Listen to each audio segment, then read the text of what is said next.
ආයිබෝවා. හිතර සවිය අපගේ YouTube නාලිකාව ඔබ සියලුවත් තෙරුවන් සරණයි කියලා ප්‍රාර්ථනා කරනවා.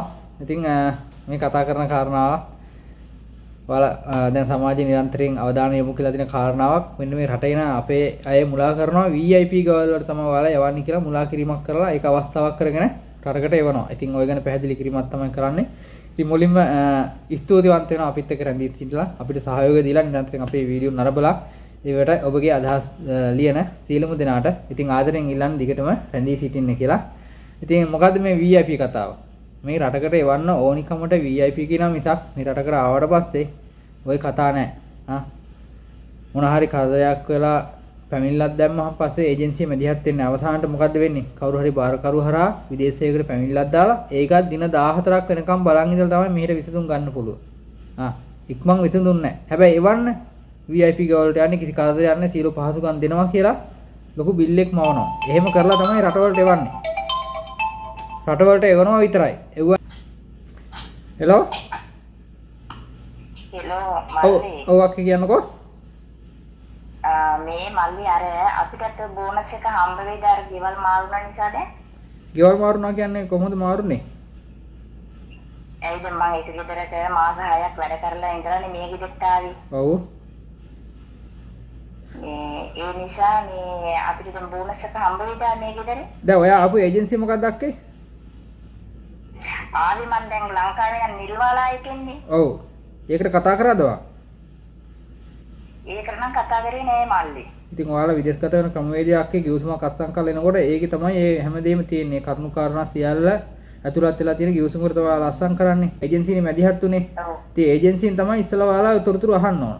ඒජන්සියෙන් අහලා මොකද්ද කියන්නේ කියලා අපිට කියනවද? මල්ලි මම අහලා කියන්නම්ක කෝල් එකක් කරන් සර්. ඒජන්සියෙන් ඉස්සලා අහන්න මොකද්ද කොහොමද වැඩ පිළිවෙල මොකද්ද බෝනස් එක එහෙම දෙනවද අපිට කියලා ඉස්සලා මල්ලි හරි ඕකේ හරි. ඕන් ඉතින් ඔය තමයි ගැටලුව. පේනවනේ වීඩියෝ කරන වෙලාවෙත් කෝල් එනවා. ඉතින් ඔය සාක්ෂි වශයෙන් අපි ඉදිරිපත් කරන්නේ. එවනකොට හරියකට ඒජන්සියෙන් දැනුවත් කිරීමක් කරන්න ඔයාලට බෝනස් එකක් තියෙනවා. වැටුප මේ වගේ මේ විදිහේ රැකියාවක් ඔයාලට තියෙන මේක පැය ගාණක් වැඩ කරන්න තියෙන කැම්ප් බීම මේ විදිහට තියෙන ඔයාලට නවතන පහසුකම් තියෙනවා කියලා පැහැදිලි කිරීමක් කරන්න නැතුව රටකට එන්නේ මොනෝ VIP කතන්දර කියලා. අවසානට ආවට පස්සේ පේනවනේ අපිට කෝල් කරන්න. ඉතින් නිරන්තරයෙන් අපි වැඩ කරන වෙලාවට සමහරට අපිටත් බාධා ඇති වෙනයි. අපි කරන රස්සාවත් හරියට කරගන්න නැහැ. සමහරවිට තියෙන ප්‍රශ්න අපිට කතා කරනකොට. මොකද කරන්නේ? අපි මේ මිනිස්සු පව් කියලා අහිංසකකමට අනේ කමන්නේ නොදන්න කමනේ අපේමයි කියලා තමයි අපි මේ විදිහට හරි වචනෙන් හරි සහයෝගයක් දෙන්නේ. ඉතින් ඕවා තමයි ගැටලු. ඔය කියන කතා නෑ මොනවත්. අවසානට ආයතන වලට මැදිහත් වෙන්න ඕන, තාන්ත්‍රිකාලට කතා කරන්න ඕන. ඒ වගේ කතා කරත් ඉසුන් දෙන්න බෑ. හරියට ඇත්තම අවංකව කියනවා නම් තාන්ත්‍රිකාලේ බලයේ තිබුණාට, නිලයේ තිබුණාට ඒ නිලධාරීන්ටවත් බෑ මේ ගෙදර කෙනෙකුට ඍජුව මැදිහත් වෙලා විසඳුම් දෙන්න. අඩුම ගානේ තාන්ත්‍රිකාලටවත් ඒ ගෘහ සේවිකාව එතනින් මුදවගෙන යන්න බෑ. එහෙම බලයක් නැහැ මේ රටවල. එහෙමත් තියෙද්දි අර විදියට VIP ගෙවල් තියෙන කියලා තහවුරු කරන ඒජන්සියේ ඉන්න නිලධාරී. කොහොමද කියන්නේ? ඒ ගෙවල් දැකලා තිනවද? ඒ ගෙවල් ඇවිල්ලා බැලුවද? ඒ කිසිම දෙයක් දන්නේ නැහැ. අර කාන්තාවට ඒ වචනේ කියලා තමයි ඒ වචනේ අවස්ථාවක් කරන් තමයි අවස්ථාවට අනුව ප්‍රයෝජනය ගන්නෙ. ඔන්න හඬපඩත් එක්කම අහන්නකෝ. සාස්සිත් එක්ක ඉදිරිපත් කරන්න. හිතන්නේ නැහැ එක්ක ડોක්ටර් කෙනෙක් එහෙම නැත්නම් පොලිසිය කෙනෙක් අන්නේම හවුස් තමයි මේ VIP කියන්නේ තමයි දැන් යන හවුස් මේට්ලට ඔරුවට දාලා තියෙන්නේ. ඒක ඉතින් යාමගේ වැරද්දකුත් නෙමෙයි. සමාජයේ මේක විතරයි. ඒක ඔසේම VIP හවුස් කියලා දාන්නේ ඒ තරගෙත් එක අපිට යන්න ඕනේ. පැහැදිලිද? තවපාරක් අහන්නකෝ. අන්නේම හවුස් තමයි මේ VIP කියන්නේ තමයි දැන් යන හවුස් මේට්ලට ඔරුවට දාලා තියෙන්නේ. ඒක ඉතින් යාමගේ වැරද්දකුත් නෙමෙයි. සමාජයේ මේක විතරයි. ඒක ඔසේම VIP හවුස් කියලා දාන්නේ ඒ තරගෙත් එක අපිට යන්න ඕනේ.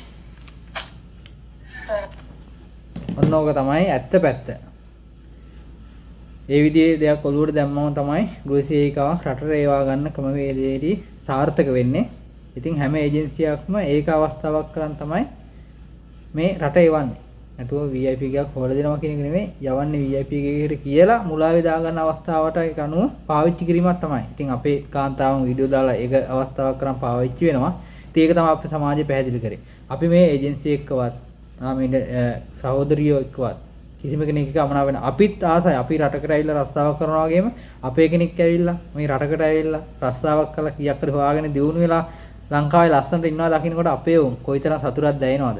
හැබැයි එහෙම එන අය ලංකාවෙන් ණය වෙලා ඇවිල්ලා එක්කෝ ඉඩම උගස් තියලා එහෙම නැත්නම් වාහනයක් පොත ෆිනෑන්ස් කරලා එහෙම නැත්නම් කාට හරි ණය වෙලා පොලියට මුදලක් වියදම් කරලා මේ රටකටත් ඇවිල්ලා මේ රටක රස්සාව නැති වෙනකොට අතරමං වෙනකොට තව එක්ක ලංකාවෙන් සල්ලි ඉල්ලනවා මෙහින් ලංකාවට යවන්න. එහෙම නැත්නම් අසනීපයක් වුණාම බෙහෙතක් කරගන්න විදිහක් නැහැ. බලන්නේ නැහැ කවුරුත්. ඒජන්සිය બ્લોක් කරලා ඒජන්සිය මැදිහත් වීමක් නැහැ. එහෙම වුණාම අර ජීවිත තව ටිකක් විනාශ වෙනවානේ. එතකොට කවුද මැදිහත් වෙන්නේ? ඉතින් කිසිම පිහිටක් නැහැ. අන්න ඒ වගේ වෙලාවට තමයි තේරෙන්නේ මේ මුලා කරලා එව්වට අවසානට වෙන්නේ අවස්ථාවදී ප්‍රයෝජනයක් ගැනීමක්. ඒජන්සි කාර්යය මුදල් ටික ගත්තා. එලා නිහඬුණා ලක්ෂ 3-4ක් හම්බ කරගන්නවා. ලංකාවේ ඒජන්සියත් හම්බ කරගන්නවා. මෙහෙත් එයාලගේ සාකා තියෙනවා. එයාලා හම්බ කරගන්නවා. අර ආපු කෙනාට අල්ලපු අත්තක් නැහැ, පය ගහපු අත්තක් නැහැ.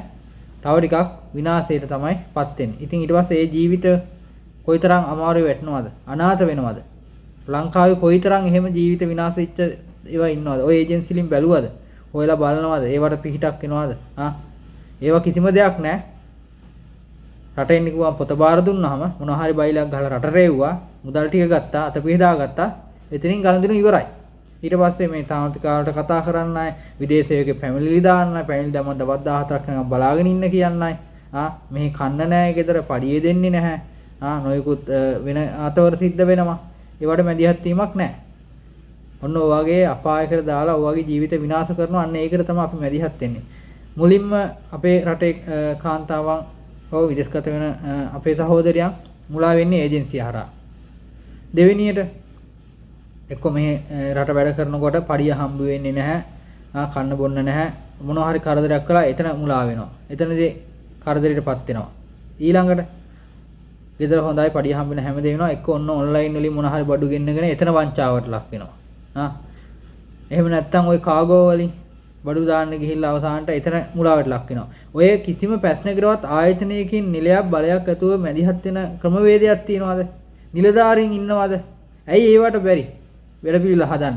ඒජන්සියකින් එවනකම වේදෙට විතරක් අර විදිහට හදලා ඉවරලා මිනිස්සු මුලා කරන්න අවස්ථාව දෙනවා මිසක් මේ රටකට එන අය මෙච්චර විනිමයක් අපේ රටට යවන විශේෂයෙන්ම මැදපිට රටවල් මෙච්චර සහයෝගයක් වෙනවා. කොයිතරම් ප්‍රයෝජනයක් වෙනවද? හැම ආයතනයකටම කොයිතරම් ශක්තියක් වෙනවද? එහෙම ශක්තියක් වෙන මේ සේවකයන්ට වටිනාකමක් දෙන්නේ නැහැ. මේ රටවල් අසරණ වෙනවා, අසනීප වෙනවා. ඉස්පිරිතාලට ගිහින් බැලුවොත් කොයිතරම් අසරණ වෙනවද? හරියට ෆෝන් කාඩ් එකක් එමුසු දාගන්න විදියක් නැහැ, මුදලක් නැහැ. අපි සමාජයට සහයෝග වෙනවා. අපි ඒවා නිරන්තරයෙන් සමාජගත කරන්නේ නැහැ. නමුත් ඒ වගේ ගොඩාක් තැන්වලදී අපි පිහිට වෙලා අපිත් මේව වෙනුවෙන් ලොකු වෙහසක් දරනවා. මේවා හරි තැනකට ගන්න, හරි ක්‍රමවේදයක් හදා ගන්න. ආයතනයක් එක්ක මේවා වැඩපිළිවෙලක් වෙන්න. අපිට මොන ඒජන්සි වුණත් කමන්නේ නැහැ. මොන ඒජන්සි වුණත් කමන්නේ නැහැ. රජයේ නීති අනුකූලභාවයක් එක්ක හරියට පුහුණුවක් දීලා, හරියට බලාපොරොත්තු වෙන රැකියාවක් දීලා, ඒ රෙස්පෙක්ට් එකක් දීලා මේ රටකට ඇවිල්ලා අවුරුද්දක නිමා වුණාම ඒ අයිතිවාසිකම් සියලු දේවල් ලබලා දීලා ලංකාවට යවනවා නම් අන්න ඒ වැඩපිළිවෙලක් අපි හදන්න. අපි නැතුව කාර්තික පෞද්ගලික නැහැ. අපිට ඕන සමස්ත විදේශගත සේවකයන්ටම වැඩපිළිවෙලක් හදන්න. නැතුව මේ VIP කියවල් කියලා එක ඒජන්සියෙන් එවුවට ඔය ඒජන්සියට පුළුවන් ද සමස්ත විදේශගත සේවකයන් ඔක්කොම මේ රටකට එවන්න. එහෙම හැකියාවක් තියන්නේ නැහැ. හැම ඒජන්සියකම එකම ක්‍රමවේදයක් හදනවා. එකම වැඩපිළිවෙලක් එනවා. එක කරුණු කාරණා ටිකකට වැඩපිළිවෙලක් අනුව ඒ එවන ක්‍රමවේදයේදී ගිවිසුමක් අත්සන් කරන ඒ ගිවිසුමේ අනුව මෙහි හරියට සාධාරණ විදිහට ඒ දේවල් සිද්ධ වෙන්න ඕන. එතකොට කිසි ගැටලුවක් නැහැ නේ. ඒවා මුකුත් නැහැ. ඔහේ මොන හරි බයිලක් ගහලා මෙහෙට එවනවා. ඔහේ උඩ බලාගෙන අපේ ආයත් එනවා. ඇවිල්ලා මෙහෙ වැරදුනාම ඔන්න දඟලනවා විසඳුම් හොයන්න. ඊට පස්සේ කවුරුත් නැහැ. ඊට පස්සේ එක්ක ආයතනයට කතා කරනවා. ඊට පස්සේ ගෙදර අයට කතා කරනවා. විසඳින්න තියෙනකොට අවසානට මොකද්ද වෙන්නේ? එළියට පයින් තීරණය කරන කවුරු හරි එළිය හිතවත් වෙනවා. අක්ක කෙනෙක් හෝ නං කෙනෙක් හෝ කවුරු හරි ඒ දන්න කෙනෙක්ගේ මාර්ගයෙන් එළියට යනවා. මොකද වෙන කරන්න බෑ දෙයක් නැහැනේ. විසඳුම් නැහැනේ. ලංකාවේ ආර්ථික ප්‍රශ්න තියෙනවා, මුදලුත් ඕන. ලංකාවට යන්නත් බෑ. මේ ගෙදර වැඩ කරන්නත් බෑ. ඉතින් අකමැත්තෙන් හරි ඒ තීරණ අරන් එළියට පැනනම අවසානට මේ රටේ නීති විරෝධී රැඳී සිටියා කියලා ඊට වැඩි බරපතල කාරණාවක් සිද්ධ වෙනවා මේ රටේ නීතියට අනුව. මොකද නිරන්තරයෙන් වැටලීම් කරනවා. හදිස්සියකට බඩුවක් ගන්න කඩේකට යන්න බෑ. අසනීපයක් වුණා බෙහෙතක් ගන්න විදිහක් නැහැ. මොකද නීති විරෝධීන් රැඳී සිටිනේ. මුදලක් ලංකාවට දාගන්න බැංකුවකට යන්න බෑ. කිසිම දෙයක් කරගන්න හැකියාවක් නැහැ නීති විරෝධීන් රැඳී සිටියෝ මේ රටක. ඒක ඊට වැඩි බරපතල කාරණාවක්. ජීවිතයක් අහිමි වුණත් ආයතනයකට මැදිහත් වෙන නීති ක්‍රමවේදයක් හදා ගන්නත් බෑ. ඇයි නීති විරෝධීව හිටියේ? ලංකාවේ වුණත් ඊට පස්සේ ඉන්ෂුරන්ස් ගෙවලා නැත්නම් ඊට පස්සේ කියන්නේ මොකද්ද? මෙයා හරියාකාර රටේ තියෙන නීති ක්‍රමවේදෙට මැදිහත් වෙලා නැහැ. ඒ නිසා මෙයාට ඒ විදිහේ ගෙවීම් කරන්න ක්‍රමවේදයක් නැහැ. ඒක තමයි වැඩපිළිවෙල. ඉතින් අවසානයේ මුල වැරද්දේ කොහොවත් අවසාන ජීවිතේ විනාශ වුනේ කොතනදීද? අන්න ඒක තමයි අපි කියන්නේ අපි ඒවා නිරන්තරයෙන් දැකලා අපේ මය නිසා අපි මැදිහත් වෙලා මේක හරි ක්‍රමවේදයක් හදාගන්න තමයි අපි මේ උත්සාහ කරන්නේ. නැතුව කාටවත් පෞද්ගලික එහෙම චෝදනා කිරීමක් නෙමෙයි. ඉතින් ඕවා අවබෝධ කරගන්න. අපි එකයි කියන්නේ ඒජන්සි ගැනවත් කියන්න ඕනේ නැහැ. කායවත් පැත්තක් ගන්න ඕනේ නැහැ. විදේශගත සේමිකයන් විදිහට අපි එකතු වෙමු. අපි කාලයක් තිස්සේ කියන්නේ ඒකයි අපි එකතු වෙමු. අපේ ශක්තියක් තියෙනවා. අපි යම්කිසි බලයක් තියෙනවා. ඒ බලය අපි හරියට දන්නේ නැහැ. අපි මේ එකතු වෙලා අපේ අයිතිවාසිකම් මේවා අපිට ලැබෙන්න ඕන මේවා කියලා තහවුරු කරන්න පුළුවන් විදිහ සමාජාල ඔස්සේ වීඩියෝ දාලා සමාජගත කරලා මේවා වෛරල් කරොත් එහෙම ඔන්න රජයෙන් අපි ගැන අවබෝධයක් කරගන්නවා. මොකද අපිට තියෙන ශක්තිය අපිට තියෙන බලය පෙන්වන්න ඕන අපි. එහෙමත් ඒජන්සිවල ඕන විදිහට පාවිච්චි වෙන්නවත් වෙන කාටවත් ඕන පාවිච්චි වෙනවත් අපි හැමදාම උනේ පාවිච්චි වීමක්. රට පාලනය කරන පාලකයා පවා කරේ රටේ ජනතාව පාවිච්චි කිරීමක්. ඒකනේ මෙච්චර කාලයක් උනේ. අපි හැමෝටම ඕන විදිහට පාවිච්චි කරන්න ගත්තා. අපිත් ඒ විදිහට පාවිච්චි වුණා. අවසානට අපිට ජීවිත අපි අසරණ කරගත්තා. අන්න ඒක අවබෝධ කරගන්න දැන්වත්. ඕවා පැහැදිලි කරන්නේ මේ විදිහට හරි අවබෝධයක් දීලා අපිට හරි මාර්ගයට ගිහිල්ලා අපේ අරමුණු ජය ගන්න. මොකද මට විතරක් පෞද්ගලික මේ කරගන්න ඕන දේකුත් නෙමෙයි. මට විතරක් තනියෙන් කරන්න පුළුවන් දේකුත් නෙමෙයි. ආයතන තියෙනවා නම් නිලධාරී ඉන්නවා නම් වැඩපිළිවෙලක් තියෙනවා නීති අනුකූල රටකට එනවා නම් ඇයි මේ අපිට අසාධාරණයක් වුණාම මැදිහත් වෙන ක්‍රමවේදයකට සාධාරණ විදිහට වැඩපිළිවෙලක් කරගන්න බැරි. අපිට ඒවට ශක්තියක් වෙන අපි එකමුතුවක් නැහැ. ඒ නිසා අපි එකමුතු වෙමු. අපි එකමුතු වෙලා අපේ ප්‍රශ්න වෙනුවෙන් අපි මැදිහත් වෙමු.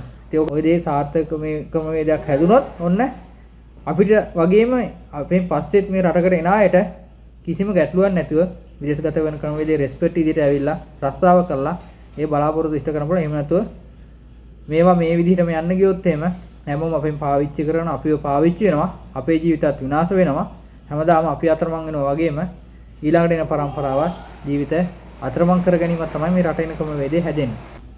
ගොඩක් වෙලා ඉතින් මේ කතා කරන්න වීඩියෝ කරගන්නත් අවස්ථාවක් මොකද රැකියාව කරන ගමන් තමයි මේවා කරන්නේ. ඒ නිසා අවස්ථාව ලැබෙන සුළු වෙලාවක හරි මේවා පැහැදිලි කරන්නේ ඒකයි. පරිස්සමෙන් කල්පනාවෙන් වැඩ කරන්න. මේ වෙනින් හැමෝම හඩක් නගලා ශක්තියක් වෙන්න කියන තමයි ආදරයෙන් ඉල්ලන්නේ. එහෙනම් හැමෝටම සම්මා සම්බුදු සරණයි.